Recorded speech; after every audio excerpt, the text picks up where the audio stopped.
Oral arguments were held last week on Donald Trump unlawful executive order, in my opinion, regarding birthright citizenship. Also in the opinion of basically every federal court that's heard this case, which has issued injunctions and nationwide injunctions blocking Donald Trump from using an executive order to overturn a constitutional right for birthright citizenship. Donald Trump was doing something very sneaky right here by not challenging any of the rulings on the merits regarding the constitutionality of birthright citizenship. Trump knows he's going to lose if he tries to challenge the issue of the constitutionality of birthright citizenship. It's clearly there in the Constitution. See, Trump is trying to do something more nefarious. It's why channels like Legal AF are very important, because I want to share with you the strategy of what Trump is actually trying to do here.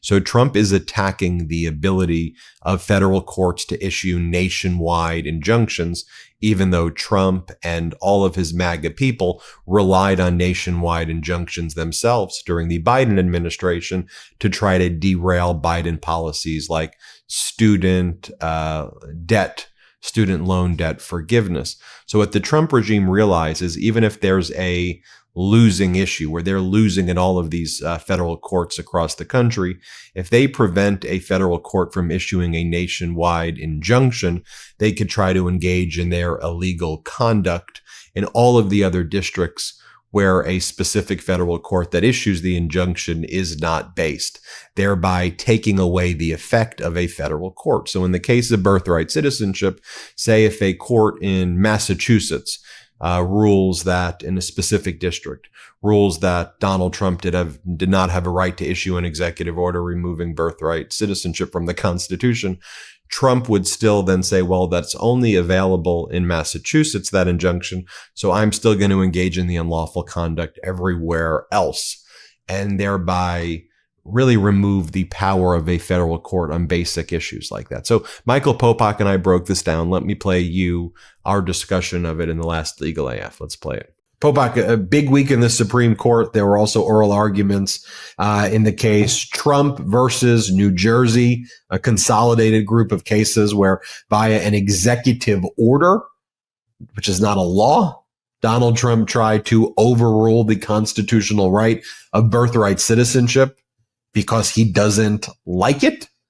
There have been numerous nationwide injunctions blocking Trump's executive order implementation to remove birthright citizenship, and I guess thereby remove people in the United States who became citizens because they were born here, who would no longer be viewed as citizens. I just want you to think about how a dangerous proposition where the logical extension of this goes to what Trump wants to do. You were born here, you've been a citizen. He's going to revoke your citizenship and send you to concentration camps in El Salvador.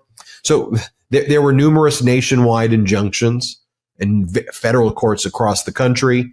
And the way the Trump regime brought this to the Supreme Court was procedurally saying that the idea of nationwide injunctions is invalid, despite the fact that all of the Trumpers relied on nationwide injunctions to derail former President Biden's agendas on issues where Biden was like helping people gain access to health care and helping forgive student loan debt. The Trumpers would all run to this judge in the Northern District of Texas, Judge Kaczmarek, this Trumper judge. He would issue nationwide injunctions, and it would block anything that Biden was doing, one after one. But now, this is how the MAGA Republicans handle things. We hate nationwide injunctions now because we keep on losing, not just from Biden-appointed judges, but a lot from Trump-appointed judges and George Bush judges and Reagan judges and Obama and Clinton judges, but because all the things that Trump's doing illegal. So Trump tries to challenge this idea first. The nationwide injunction was invalid because I want you to think about the nefarious way that what Trump's trying to do here. Because if you could get rid of the nationwide injunction, even if a specific federal court still holds that, say, birthright citizenship is a constitutional right, which it is, and that Trump's executive order is unlawful, that federal judge could only enforce it within their district. So if it was a district court in the Central District of California, it would just be like in the Los Angeles region. And how could you even possibly, just as an enforcement mechanism, just as a practicality, do it? So what the Trump regime wants to do here is, if you can get rid of the concept of nationwide injunctions generally, then even though Trump loses, you're going to have to force cases across in every single district in the country, in every single one, if you want to block Trump's unlawful behavior. In the meantime, Trump will implement all of his unlawful behavior. That's why procedurally they didn't go after the issue of birthright citizenship, because they knew they would lose that. But they want to go after the issue of nationwide injunctions, because if you get rid of nationwide injunctions, then you could do all of your unlawful activity, and really the judges have no enforcement mechanism outside of a specific district where the case is taking place. So Popok, let me just show you some of the highlights of what went down, and then get your take on it. So first you had Amy Coney Barrett, Trump appointee, and here she is asking Trump's the Solicitor General, Trump's former personal lawyer, John Sauer, who's now the Solicitor General, which is the top job at the Justice Department that argues in front of the Supreme Court. She's saying, so I'm just trying to understand your position. Are you saying that you don't respect the circuit court decisions and you don't conform your conduct to that? What are you saying here? Here, let's play this clip. Opinions and judgments here. Did I understand you correctly to tell Justice Kagan that the government wanted to reserve its right to maybe not follow a Second Circuit precedent, say in New York, because you might disagree with the opinion? Our general practice is to, but there are circumstances when it is not a categorical practice. It is, and that is not this administration's practice or the longstanding practice of the federal government. And I'm not talking about in the Fourth Circuit. Are you going to respect a Second Circuit? I'm talking about within the Second Circuit. And can you say, is that this administration's practice or a longstanding one? As I understand it, longstanding policy of the Department of Justice. Yes, that we generally, as it was phrased to me, generally respect circuit precedent, but not necessarily in every case. And some examples might be a situation where we're litigating to try and get that circuit precedent overruled and so forth.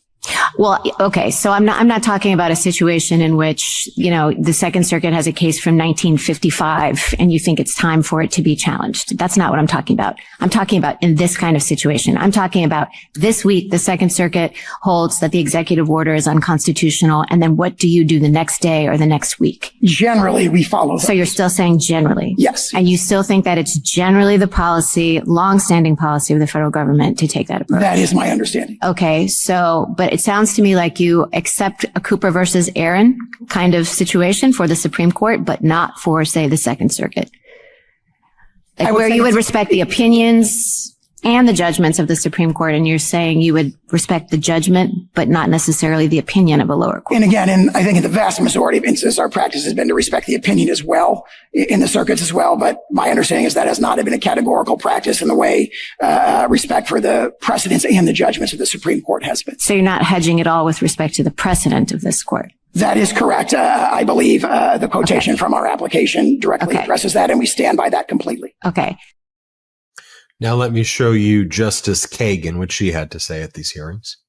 It sort of depends on the government's own actions in a case like this one, where one can expect that there is not going to be a great deal of disagreement among the lower courts. I mean, let's assume that you lose in the lower courts pretty uniformly, as you have been losing on this issue, and that you never take this question to us. I mean, I noticed that you didn't take the substantive question to us. You only took the nationwide injunction question to us. I mean, why would you take the substantive question to us? You're losing a bunch of cases. This guy over here, this woman over here, they'll have to be treated as citizens, but nobody else will. Why would you ever take this case to us? Well, in this particular case, we have deliberately not presented the merits to this court on the question of the scope of remedies, because of course that makes it a clean vehicle where the court doesn't have to look at the past. You're ignoring the import of my question. I'm suggesting that in a case in which the government is losing constantly, there's nobody else who's going to appeal, they're winning, it's up to you to decide whether to take this case to us. If I were in your shoes, there is no way I'd approach the Supreme Court with this case. So you just keep on losing in the lower courts. And what's supposed to happen to prevent that? Again, I respectfully disagree with that forecast of the merits, but in response to the question, what I would say is we have an adversarial system. And if the government is not, for example, not respecting circuit precedent on the court's hypothetical in the Second Circuit, someone injured in the Second Circuit could take the case up. And they could say, look, the government is violating circuit precedent on the hypothetical multiple circuits. So, Popok, doesn't Justice Kagan get to the heart of the issue? Didn't she expose the scam of what this is all about to begin with right there brilliantly? Mm-hmm. And, okay, John Sauer, then why didn't you bring the merits of birthright citizenship in front of the Supreme Court if you were confident you were going to win it? That's why I wanted to give that description before passing it to you of the real kind of sneaky and deceitful way they were going about this oral argument. And she called it out perfectly right there. Yeah. And so it was a complicated oral argument. We actually covered it on LAF. We had about 90,000 people that joined us, and we did a little pregame and postgame, and we'll do that again. That may be the last oral argument for the rest of the term. It should be. There may be an emergency application oral argument, but that should be the last one. And it was really the first oral argument about a Trump policy since he's been in office. All the other oral arguments this term were about past Biden practices or law, but not involving Donald Trump. And yet it was not, even though we talked about it as a birthright citizenship case, that was the context, was whether the 4 different court rulings issuing nationwide injunctions to stop Donald Trump from ripping the beating heart of birthright citizenship in the 14th Amendment out of the Constitution was constitutional or not through an executive order. That was the backdrop. That was the context. But what they were there arguing for 2.5 hours, including 2 advocates against the Donald Trump administration and John Sauer, who's difficult to listen to, both because of his arguments make no sense and because of the timbre of his voice, arguing as a Solicitor General. Just to remind people, he used to be Donald Trump's criminal appellate defense lawyer. And that's how he got the job as the number 4 in the Department of Justice and considered to be the 10th Justice of the Supreme Court. But he did not do well that day, mainly because his argument is so pathetic. He did not do well even with the right wing. Amy Coney Barrett said, no, don't cut off Justice Kagan. You're not answering her question. Let's go back to her question. Are you telling me, this is Amy Coney Barrett leading it.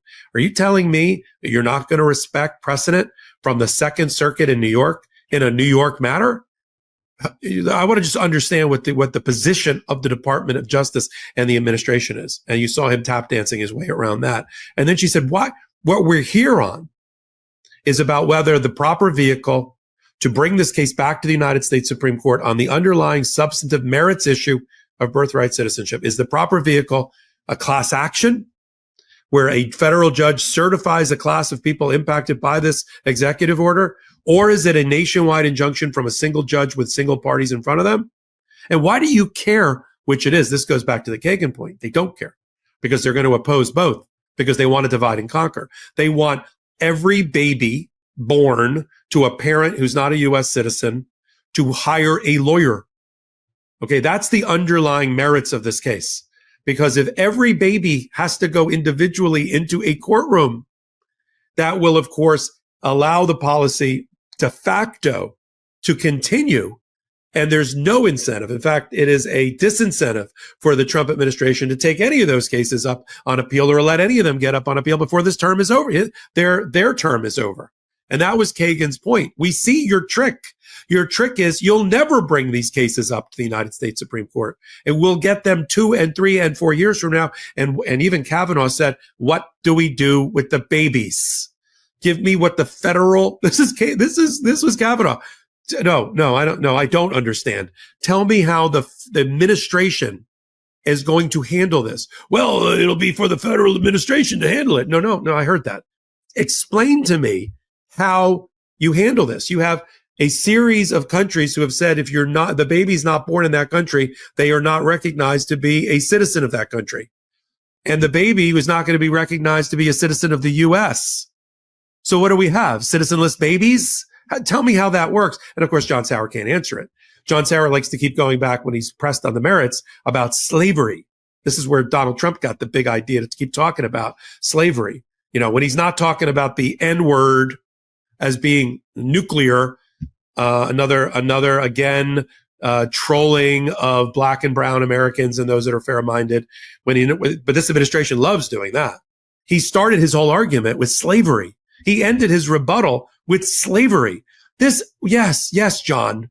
These amendments came out during the Reconstruction period of our America. And yes, they were originally done to protect former slaves, now Black Americans, in their voting rights and in their citizenship and the rest. But it no longer just applies to that any longer. And so the only issue for appeal is whether they are going to find that a single federal judge is permitted to use a nationwide, universal, or cosmic, whatever they want to call it, injunction, and then have that one single matter come up to the United States Supreme Court through a proper appellate process or not. And that was the whole debate. That's why, the first question out of the box was Clarence Thomas. I wish Clarence Thomas would go back to not talking. 15 years, he never asked the question. Let's talk about the Bill of Peace. The bill, isn't this like a Bill of Peace? I'm like, are we going back to Bill of Peaces where churches got together when they have common attacks by their congregants about how to solve a problem if they didn't like their pastor? We're going back to the Bill of Peace. Forget Bill of Peaces. The question is, why can't one federal judge issue a nationwide injunction, which was used during the civil rights movement, which was used during desegregation, which was used for 100 years in this country, one shape or another, to have that go up unitarily to the United States Supreme Court through an appellate process? And why do we have to have hundreds, if not thousands of lawsuits about the very same issue without it? And the class action thing doesn't work because first of all, the Trump administration is fighting class actions being used by judges to handle these issues. When Judge Boasberg in DC certified a class in order to stop the deportation of 250 people to El Salvador without due process, they fought the certification of the class. And even Sauer said in response to one of the questions, either from Sotomayor or Ketanji Brown Jackson or the Republicans, he said, well, we may oppose class action. And it really depends on the situation, because that's the lie. That's what Kagan caught him in. You don't want any of these cases to come up in a timely way to the United States Supreme Court. And then you've got John Roberts, who's trying to figure out a way to thread a needle here and come up with a 5-4, 6-3 decision some way, in which he's saying, well, I'd like to hear the answer to that question. Well, we can do things quickly if we really want to. So I'm like, this is the best you got? Here's my prediction of the result, which we will see in the next 30, 60, 90 days, something like that. I think they're going to allow, I think there's enough votes to allow, if Roberts sides in the right way, to allow nationwide injunctions under certain limited circumstances, but the trial judges are going to be given a factor test, a limitation on how they can use it. Now, I think birthright citizenship will fit the factor test because it's a constant. What are you going to do? Like if you're in Louisiana, you're a citizen, but if you're in New York, you're not, or vice versa. I mean, a constitutional violation of that magnitude has to be addressed by a federal nationwide injunction. I think that's what they do. On the underlying merits of the birthright citizenship, Donald Trump's going to lose. I don't see him getting five votes to allow him to change the nature of the face of the 14th Amendment when it comes to citizenship in this country by executive order. I think he loses on the merits. But remember, this is an issue about the tools that the federal judges have or not. If they don't allow judges to find federal nationwide injunctions, then they're going to say a version of only the United States Supreme Court can issue the law of the land from our lofty perch. And that comes up from individual cases below. And we're not going to allow that to be delegated to lower level federal judges. It's one of the two. What do you think is going to happen, Ben? Look, the nationwide injunctions use, to your point, is most appropriately used in this exact situation. Constitutional right, clearly invalid executive order. If you did not have a nationwide injunction, you would literally allow the Trump regime to be able to violate the Constitution by fiat of signing a bullshit executive order, do everything it wants to do until the case finally makes its way to the United States Supreme Court. Clear constitutional right that you're vindicating. That makes sense to do nationwide injunctions. The irony of this is that the abuse of nationwide injunctions is not happening now against Trump. It was the Trumpers who abused it against Biden, where you would have a nationwide injunction out of a district court in Texas, which threatened the ability of women to access mifepristone. That's how it was being used until it reached the Supreme Court. That's how it was being used when Biden was in office by Trumpers, not, to have Trump judges go rogue and by nationwide injunctions, take away constitutional rights until it went to the Supreme Court. So what could be ironic out of this whole dispute is that on these core constitutional violations by Trump, nationwide injunctions are permitted to stay in effect. But it would actually, I don't think it would be a bad thing, actually, if you placed some guardrails and some limitations on its abuse where it was most accurately manifested by these kind of inexperienced rogue Trump judges who were using it. I mean, the whole thing here, also I think to view in context of it also, is how Trump was using it under Biden. We need to fight like hell to make sure that we're going to have future elections because I think our very democracy is being threatened. But ultimately, when there's a Democratic president next and a Democratic Congress, you just have to think through that. Are these Trump moves ultimately going to backfire against, him as well also? But Popok, I think the decision is, I don't think nationwide injunctions are going to be eliminated. I actually tend to agree with you. Perhaps there may be a few guardrail. I think you nailed it. A certain factor test, which should be met on all of these issues anyway, when Trump is abusing them. And I think that the Supreme Court is going to be very careful, not to disturb the constitutional right of birthright citizenship. And just to flag this issue again for everybody out there, notice that Donald Trump didn't bring the issue of birthright citizenship to the Supreme. I don't want to lose that point. So they're talking a tough game to their base. But why not bring that question? The Supreme Court would have answered that question because they know they're going to lose it. They want to chip away, and they're hoping they can get right-wing justices to chip away at the procedural component to then snatch away, rights and constitutional rights by gaming the procedure of it. But you didn't. But before you leave, your takeaway from listening to Kavanaugh, Amy Coney Barrett, and the rest, to count to 5, you don't think they're going to change birthright citizenship through this executive order, right? Correct. Ultimately. Okay. Correct. Well, yeah. Changing birthright citizenship via an executive order to me is the most unlawful of unlawful things. And by the way, that issue was not even, as you heard Justice Kagan said, that wasn't even the issue that was before the court. And I think that's what was very alarming to a number of the justices as well, which is what's clear that you're trying to do here is get rid of the nationwide injunctions so that you can take these loser issues, so that you could try to act like a dictator. Yeah. And if only one federal judge makes a ruling in their district, it's effectively unenforceable and you've neutered the entire judiciary's power. We had Leah Littman from Strict Scrutiny on a couple of times with me and Alex Aronson on Legal AF, and very phenomenal. For those that haven't seen her, come on and take a look at the clips on Legal AF. And she agrees with me. We agree with each other that they took the case for a reason, just to be clear. And I was a little bit worried going into this because every time they took a case, whoever was the movant in this case, the Trump administration, they sided with the movement. So I was like, uh-oh.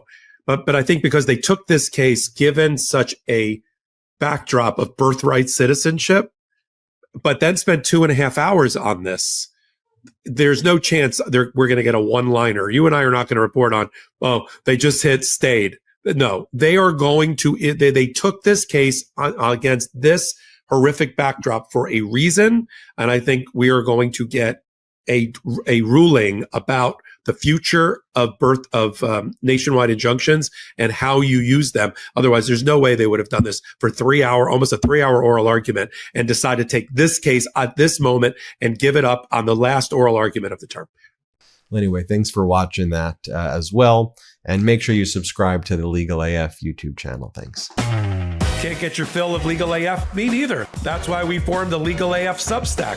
Every time we mention something in a hot take, whether it's a court filing or a oral argument, come over to the Substack. You'll find the court filing and the oral argument there, including a daily roundup that I do called, wait for it, Morning AF. What else? All the other contributors from Legal AF are there as well. We got some new reporting. We got interviews. We got ad-free versions of the podcast and hot takes. Where? Legal AF on Substack. Come over now to free subscribe.